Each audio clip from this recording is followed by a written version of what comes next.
Restoring public trust and confidence in the judiciary, challenges and solutions is in focus as the law firm of Musibau, Adetunbi, SAN & Co. celebrates 3 of its colleagues who have now been elevated to the bench. Also showing on the program today, highlights from the court case of the detained leader of the indigenous people of Biafra, Nnamdi Kanu, as Justice Binta Mutala Nyako of the Federal High Court Abuja adjourns trial indefinitely. Plus our recap of the top trending stories from the courtrooms. Hello and welcome to the program. I am Shola Shoyele. We traveled all the way to Ibadan, the Oyo State capital, for the luncheon organized by the law firm of Musibau Adetunbi SAN for 3 of its former colleagues, Justice Oluwatosin Ajose Pupola, Justice Muritala Oba Folorunsho, and Justice Razak Olayemi Muraina. The event attracted judges, senior members of the bar, politicians, lawmakers, family members of the honorees, and many other important guests. The managing partner of the law firm of Musibau Adetunbi SAN & Co., Ire Eget Olushesi, set the tone for the beautiful event by welcoming guests. It is with great honor and profound respect that I stand before you all on behalf of Musibau Adetunbi SAN & Co. as we come together to honor 3 exceptional individuals who have recently been elevated to the bench in persons of Honorable Justice O.A. Popola, Honorable Justice M.O. Folorunsho, and Honorable Justice R.O. Muraina. Let me express my heartfelt congratulations to the esteemed honorees, my noble lords, and acknowledge the hand of the Almighty God who has orchestrated all the events that has led us to this day of celebration. This day marks the culmination of years of hard work, dedication, and a steadfast commitment to the upholding of principles of justice, fairness, and integrity. Your Lordship elevation to the bench is not only a well-deserved recognition of your Lordship's exemplary legal careers, but it is also a testament of your dedication and hard work.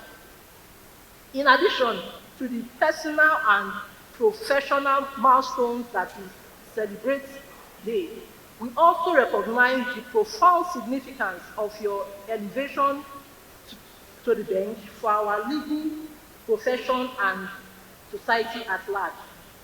The judiciary stands as the guardian of justice, and with each new appointment, we are reminded of the continuing importance of integrity, fairness, and an unwavering commitment to upholding the rule of law. The chairman of the event, Justice Idris Baba of the Supreme Court, is represented here by Justice Hassan Mohammed Yakubu. He urged the newly elevated judges to continue to uphold the rule of law so as to guide the legal system. Today, we gather to mark a significant milestone in the careers of these dedicated individuals and to acknowledge the important role they will play in upholding the rule of law and ensuring justice to our society. As judges, you have been entrusted with great responsibility. You are the guardians of our legal system and interpreters of our law. You have the power to shape the course of justice and to impact the lives of individuals and communities. It is a solemn duty and one that requires great wisdom, integrity, and courage. As you take on this new role, I urge you to remember your primary duty is to uphold the Constitution and the laws of our land. Let me leave you with a quote from the great jurist Lord Dennis, who said, and I quote, "The judge's role is to do justice between the parties, to see that the law is apply, and to ensure that the rights of all parties are promoted. End of quote. I wish you all the best in your new role, and I have no doubt that you will discharge your duties with distinction and honor. The guest speaker at the event, Senior Advocate of Nigeria, Arel Lumuyiwa Kiboro, spoke to the theme, Restoring Public Trust and Confidence in the Judiciary, Challenges and Solutions. Among other things, he talked about the distrust of the judiciary and gave suggestions for rebuilding confidence. The topic given to me, I consider to be hard in view of the prevailing circumstances that the Nigerian judiciary and our system has set today. We have come to a state described by some as sad and some as regrettable. We have a situation where our court judgments and orders are treated with disdain, flagrant and rampantly disobeyed by public officers and private individuals alike. The important question is, what is the way forward to rebuilding public confidence in Nigerian judiciary? I have highlighted the following factors as being key to the restoration of confidence in our judiciary. My lords, I believe strongly that there is need to strengthen the independence of the judiciary by putting in place necessary measures that will enhance the ability of judicial officers to make decisions free from any form of political, financial, or personal influence. The judiciary must be granted greater financial autonomy. I will humbly recommend that most of our court's rules be amended to make more stringent provision that will guarantee compliance with timelines in the judicial process. Furthermore, adequate provision should be made for relevant facilities that will aid judges in the speedy dispensation of justice. There is also need for the appointment of more judges to decongest the dockets of our courts. Thirdly, the process of appointment of judicial officers plays a significant role in fostering public confidence in the judiciary. When the selection process leaves no doubt regarding the competence and integrity of appointed judicial officer and show no appearance of nepotism, it bolsters people's trust and credibility in the system. The process must therefore be transparent enough to show that the best votes are put forward and the most qualified are appointed. The governor of Osun State, Governor Ademola Adeleke, while celebrating the firm and the honorees, also talked about the impact of the judiciary. He appealed for more passion for seeking the truth, justice, and for the rule of law. It is my honor and privilege to address this member of the bar and the bench at this important occasion. I am particularly elated because the judiciary is to me a beacon of hope for the weak and the powerless. Attending this gathering is therefore a truly happy moment, considering my personal experience in the past and present. To our esteemed judges at all levels, I urge you all to contribute to insist on the part of the rule of law, justice, fairness, and equity. As you have demonstrated, shows consistency in the past. An appeal for further entrenchment of passion for the truth. You hold the key to the survival of democracy. To our newly appointed judges, I congratulate you on this achievement. You have assumed the symbolism of justice. You have a sacred duty to uphold the law, the truth, and the fear of God. As your Other members of the bench and the bar also gave some advice to the new judges, urging them to continue to imbibe and toe the path of hard work and excellence for which the law firm of Musibau, Adetunbi, SAN & Co. is known. The founding partner of the firm, in his words of advice to his former colleagues, the new judges, said he was confident that they would be honest and diligent on the bench. He, however, warned of some of the challenges ahead of them. My noble lord, it is doubtful whether the bar of today is willing to make your lordship easy. Sometimes in the year 2000, Chief Lado Sulada Kwesi of blessed memory, under when I was privileged to commence my tutelage, had taught me that cases are won and lost in chambers. Unfortunately, a significant number of members of today's bar believe that cases are won and lost on social media and in the press. This is a great challenge for the bench of today, and I urge your lordship to be prepared for it. Your lordship have long worked with me, so that I can confidently say that none of you could be a corrupt judge. Indeed, you must be prepared. You must prepare for allegation of corruption from indolent lawyers. My noble lords, just be focused, upright, and truthful to your conscience. Let me remind your lordships that for years in our Friday weekly chambers conference, your lordships at different times were part of the team that examined judges through cases that their lordships handle. Your lordships, then as lawyers, had noticed judges which in your lordships field were diligent, hardworking, and intelligent. Your lordships had your complaint against certain judges and justices. Now it is your lordship's turn to receive that which you had objectively distributed. In various chambers, judgments have been passed on your lordship as you did in those days. My last warning requires that I call your lordship I used to do in those days. Thus, I say, Tosin, Oba, and Rasak, kindly note that your supporting staff and other staff of your various court deserve their due respect from your lordships. You know as I do, that words like Olori Buruku, Senebaba Resadajorini, Kilo Jama, Akindani Dani, do you know where I am? Are forbidden fruits to be spoken against this staff.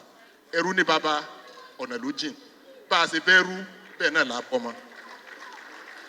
These staff are part of humanity, just like the way your biological children are part of humanity. Be fair to them and be kind to them. Where and when it is necessary to discipline any one of them, due process must never be compromised. Kindly know that humility gives every honor to a man, while arrogance takes away every honor from him. The honorees are then called up one after the other. Justice Tosin Popola joined the law firm of Musibau, Adetunbi and Co. in 2013, where she rose from counsel to head of litigation before her elevation to the High Court bench of Lagos in May 2024. Justice Folorunsho Oba Muritala joined the law firm of Musibau, Adetunbi and Co. in 2012. He held various leadership positions in the firm and even rose to become the head of chambers. He was appointed a judge of the High Court of Kwara State in August 2024. Justice Razak Muraino joined the firm in 2011 and rose from counsel to become head of dispute resolution and even head of chambers. He was appointed to the bench of the Oyo State Judiciary in November 2024. The managing partner says the firm is more than just a place to work. It's a place where dreams are nurtured and colleagues can aspire to attain the heights of the profession. You say the firm support the growth of members because we aspire to make you grow beyond the way you came into the firm. So we ensure that we want to know what are your dreams. It's not just for you working for the firm. It's for us knowing your goals in the group. So what you want to achieve. So while you work for the firm also supports you to ensure that you also achieve your dreams and your goals. She also speaks about the quality of the legal profession and justice and how the firm is committed to constantly uphold the rule of law and restore public trust in the judicial sector. Justice as we know it is not justice as an ordinary man in the street knows it. An ordinary man in the street feels justice is for the rich. They feel justice for those who can afford it. And which in a way might not be the case, but because of the public perception of justice, the way people portray justice to be, that is why they see justice like that. So that was why we chose that topic, just to enlighten, and because people who are here are actually judges, so they should know what people think about justice. So we all have a role to play, both judges, lawyers, and the society at large, to ensure that we have a proper picture of what justice actually is. of justice. Also, justice, people see justice as what if you are a nobody, you cannot achieve. But we have a duty to show them that even if you are a nobody, that is why the learned Musibau Adetunbi SAN usually take on cases pro bono. So even if you don't have money and it sees that justice is being denied, he ensures to say, okay, let's see how this person behaves, so that an ordinary man on the street will not feel that because I do not have it, I cannot attain justice. Musibau Adetunbi SAN and Co. is a vision which took root in 2003. It operates a full-service law firm in Ibadan with a branch in Abuja. The firm plans to open in Lagos soon and expand to other cities. The firm boasts of expertise in various areas of law, including litigation, banking and finance, corporate advisory, property law, energy law, and alternative dispute resolution, just to mention a few. The leadership of the firm says it takes pride in the accomplishments of its past and present team members and remains a place where young legal minds are mentored and clients are treated as partners, and where communities benefit from its dedication to social responsibility.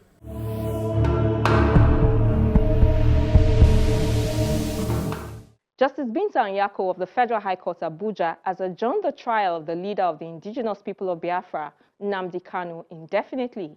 Justice Nyako adjourned the suit following Kanu's insistence that the judge cannot preside over his case since she had recused herself. Despite Justice Nyako's explanations that the Chief Judge had refused her recusal and directed the defendant to file a formal motion asking for a reassignment of the case to another judge, Mr. Kanu said he did not recognize the authority of the court to hear his case. Of Nigeria, chairman of board of benchers, an old man like this doesn't know the law. You don't know the law. Why is it when it comes to my case, they turn the law upside down? They turn the law upside down. Upside down. I am an educated man. I can't show them the petition for the simple reason that if you show it, what the judge said was that this is the laws of Nigeria. The prosecution and this court doesn't know the law. That is the fact. Yes. Poor knowledge of the law is killing Nigeria. Poor knowledge of the law, they don't know the law. This is a federal gazetted law of Nigeria that says here that the Chief Judge of Nigeria cannot tell Binta Nyako what to do. It's here. It's your law. Just obey it. That is why I do what I do. I agitate for Biafra. I agitate for Biafra, my right to agitate. My right. They turned it from treasonable felony now to terrorism. Stop talking when I'm talking. Binta Nyako said today, for the simple reason that she has no jurisdiction to try me. None whatsoever. I came out of courtesy and respect. She stands recused from my case and cannot try my case. There are things that are happening in this country that a lot of you do not know. It is my duty to make that very, very clear to all of you today. Because the lies are too much. The lies are too much. I sent a petition to NJC. I don't want to talk about it. Justice Binta Nyako is using her position for personal gain.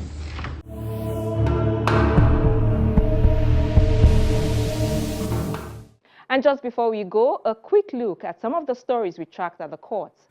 We begin with the report that a 5-man panel of the Supreme Court, led by Justice Uwani Abba Aji, has dismissed the appeal filed by Governor Simini Alai Fubara of Rivers State, challenging the leadership of the State House of Assembly under Mr. Martin Amewele as the Speaker. The dismissal follows the withdrawal of the suit by Governor Fubara's counsel, Mr. Yusuf Ali, who informed the court that the appeal has been overtaken by events.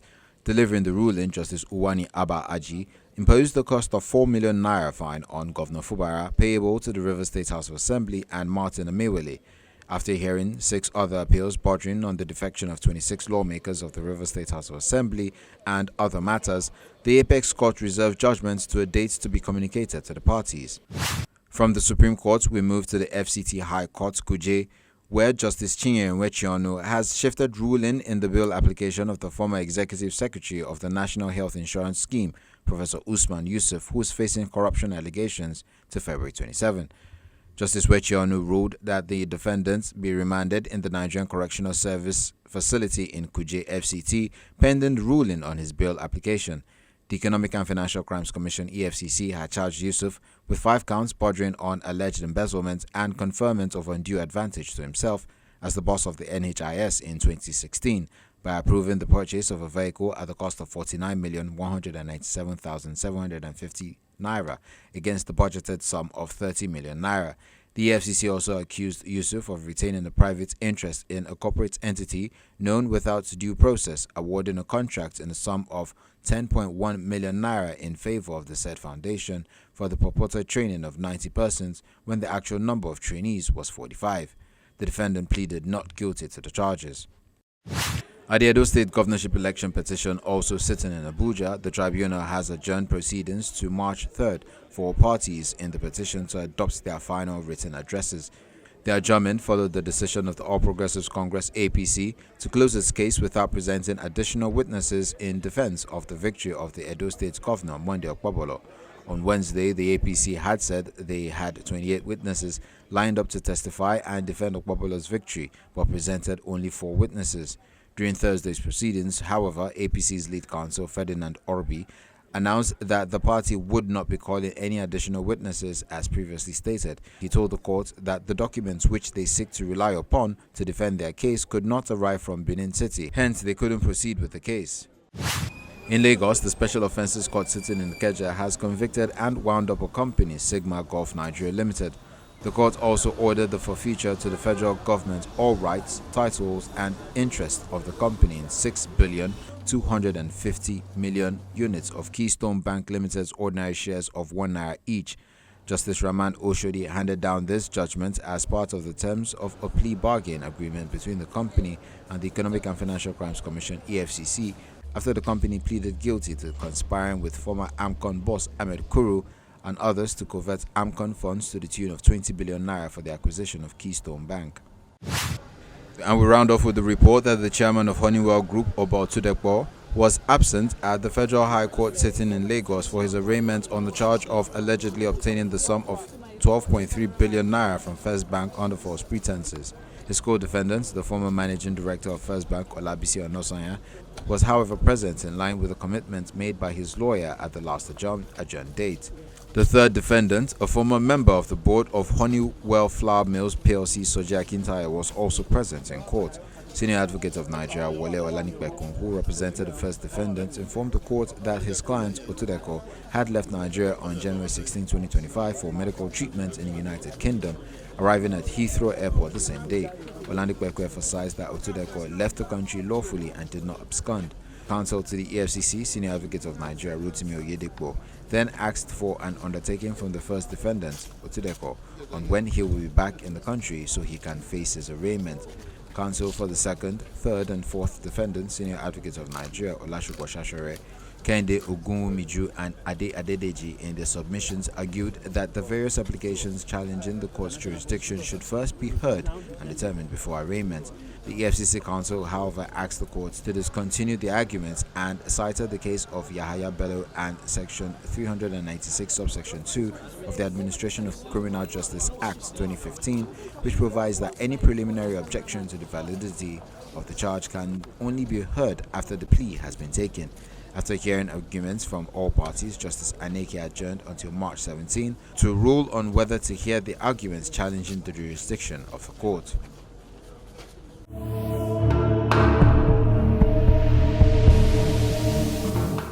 And that's the program for today. Do remember to check out the Channels TV website for a replay of this episode of the program, as well as past episodes. Please also send in any feedback via our social media handles. I am Shola Shoyeli. Thank you for watching.